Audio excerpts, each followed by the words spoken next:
What's going on, guys? Lawson here. So today's video is going to be very different.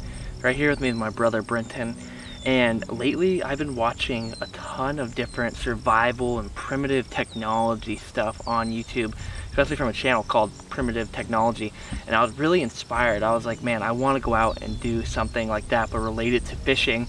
And I was talking to Brenton and I thought about how cool it would be to come out here and basically try to build a primitive fishing rod setup. And so I have a really great idea for what we're going to try to do. And we're going to gather all of our resources out here from the wild to create a fishing rod and try to create a way to catch some fish today. That's what we're up to. In my head, I have the idea for what I need to make a rod. And what we're going to do is called a tenkara. And it's actually like a Japanese style of fly fishing where instead of like a 9-foot fly rod, you have like an 11 to 12 foot long fly rod, and there's no reel. It's just a large rod, and then you have line attached to it, like about 10 to 15 feet of line. And then on that we'll have our fly that we're gonna try to create with, maybe we can find some animal fur, bird feathers, or we'll end up even just using plants or flowers of some sort, something flashy. But we need to make a type of fly line basically, and for that we have some vines that we actually just started really hiking through the woods, and Brenton pointed out and he saw these vines and they're gonna be perfect. So right here I have a sapling. It's not even a sapling, it's just an old broken branch that I found, and I think I would prefer something a little longer and not so dried out. So like what ideally would be like a tall, like 9 to 12 foot sapling, but I don't know if we'll find that here in Florida. So we're gonna use this branch for the moment. This will be our safety rod that we're gonna use, and we're just gonna snap away all the excess branches along it here. And this might end up being our fly rod that we're gonna use. This is actually like kind of perfect. It is very crazy how much the land can provide. Before coming out here to do this video, I was doing a lot of reading about Native American traditions, and funny enough, I never knew this up until today.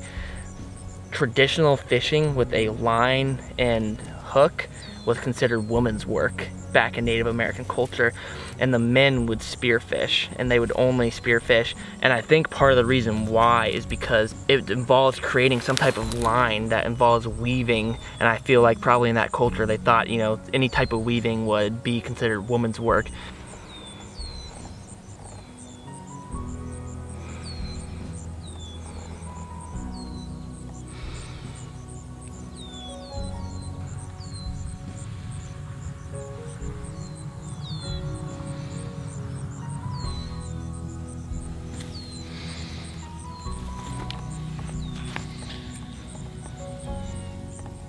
I need to macerate all these plant fibers right here to make them a little more pliable and flexible to use as fly line. So I kind of went scavenging through the woods a little bit, found an old apple snail shell right here. Really cool. They're just big, giant snails that live in the swamps of Florida and get massive. I mean, like, this is a little one. They get to size of almost a softball. You can find them. And so I have a hard stick right here, apple snail. I'm gonna use this to kind of macerate it. We have lashed our main vine onto our rod here. We have about 3 feet of vine attached to that. For about the past hour and a half, I have been basically mending grass together here. And just taking these grass shoots out of the ground, splitting them in half and twisting them because they're very fibrous, and then tying uni to uni knots, simplified uni to uni knots, onto like 8 different lengths of grass here. And we could definitely even go a little longer with this, but I just had Britton grab the camera because I haven't tried to even like throw it yet, put that in quotation marks, but I want to see if it's just like even.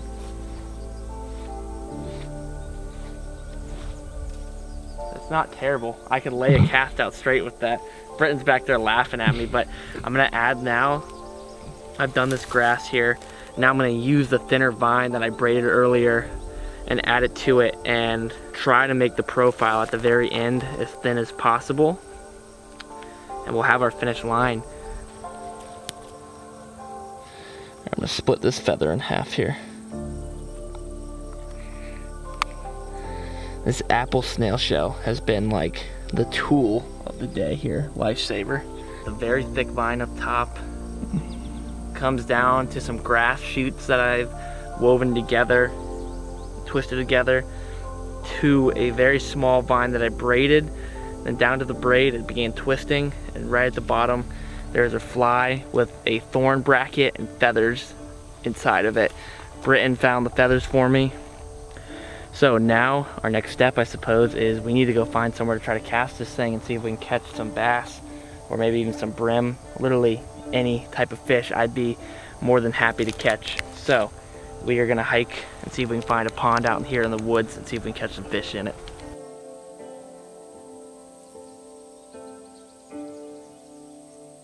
I know there's fish in here because I've caught them here before. So we're gonna try. We're running out of daylight here, but we're trying to make it happen.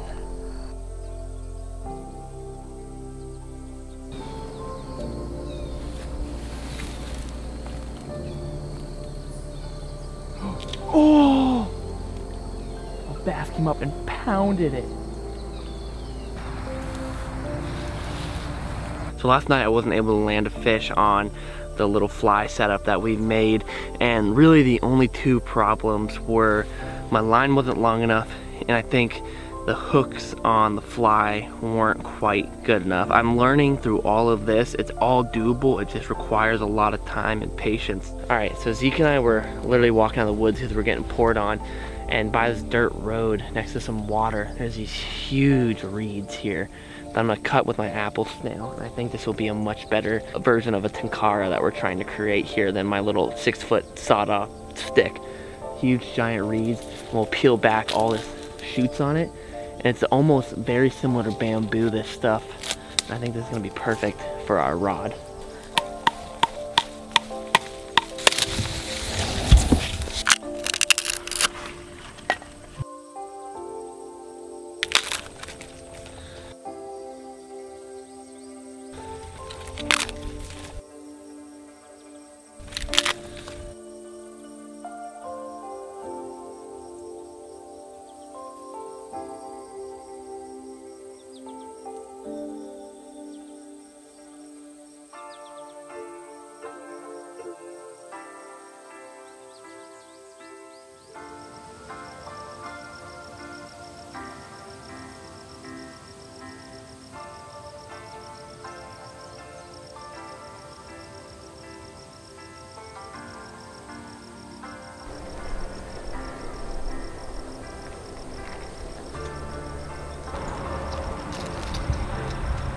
Ooh.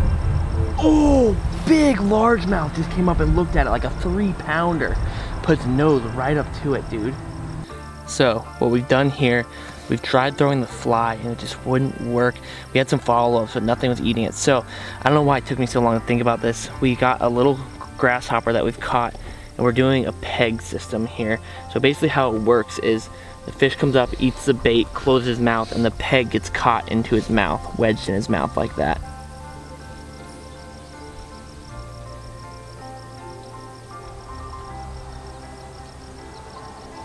Day 3 of working on our primitive fishing rod challenge here. This is already getting up there in some of the most time I've ever spent working on a video. 3 days of just shooting, not editing or anything yet. What I'm learning is all this is very possible.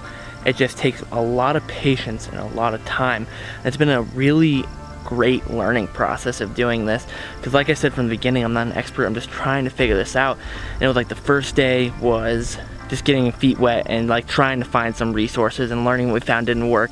And the second day found a beautiful, beautiful rod that would work phenomenally, but then really couldn't figure out the line here. So now I've come back out, and I've been out for about 1.5 hours or 2 hours in the woods just gathering resources. And what I have here is some cattails. And I also found a bone that I might try to carve a hook out of. We'll see, it might be a little ambitious. But we have proper resources here, and we're about to start stripping this cattail to make our line. And hopefully this is gonna be what works.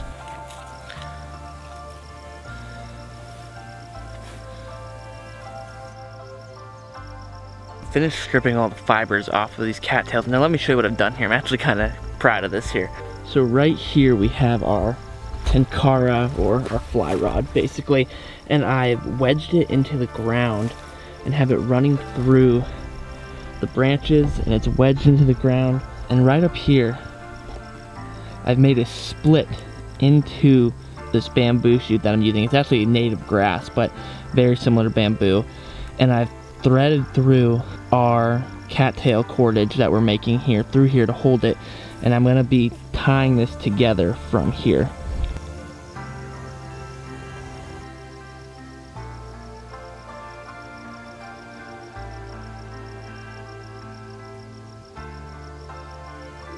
I've probably spent the past 2.5 to 3 hours braiding this fishing line here that we've made, but we got about 10 to 12 feet of line, and I actually have quite a bit of spare cordage that I haven't even twined yet that I'll bring with me just in case. That is awesome how much better this looks than anything else that I've tried, and I was just very patient today. Took my time, sat there with that line, and really worked on it until we got the right amount of length here.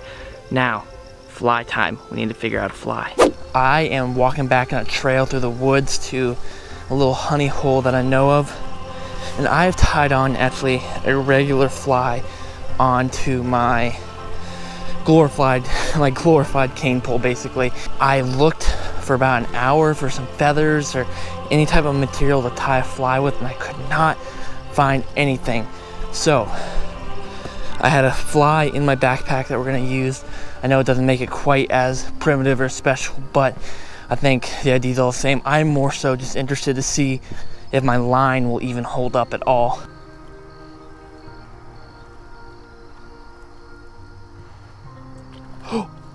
Oh my gosh! It just instantly broke my freaking line. Are you kidding me? Oh, dang it, dude. Oh, that's so frustrating.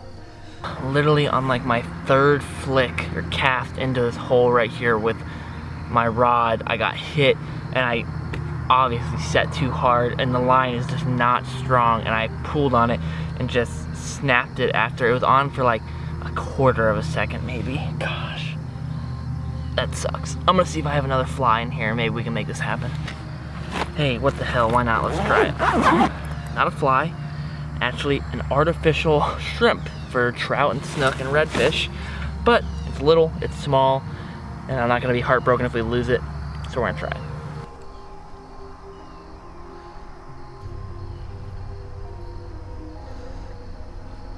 Oh, I have a fish on, come on, don't break off. God! He snapped everything, like way up top though. My line's still sitting there though, so I'll see if I can get it. Well, good news, I got my shrimp and all my line back. Oh man. I mean, my only thought is that I need to make this line thicker. But if it's much thicker, I feel like I won't get bit, you know? Like, I don't feel like these little 1 pound largemouth bass are gonna eat a piece of rope hanging in the water. So I don't know what to do, and I really do feel like today using this cattail cordage is the best option that I've found being out here and scavenging, and it really seemed like realistic. Like, it looks super strong, it looks good, like it's not super weak. All right, well maybe it is super weak. I really had kind of some real faith that this was gonna be the one that worked for me today. Man, I don't know what to say, guys. That is frustrating. I just got broken off again. This has been one of the most challenging videos I've ever shot, and I'm targeting maybe the easiest fish in the world to catch, largemouth bass and bluegill. It's just unbelievable. And you know, it just makes me have so much respect for, you know, people before us who didn't have the technology, and cavemen, Native Americans, like people who did this to survive and live on, because clearly I'd be dead. But it's the strangest thing. This is like, has been one of the most challenging videos I've ever filmed, but it's also been one of the most fun.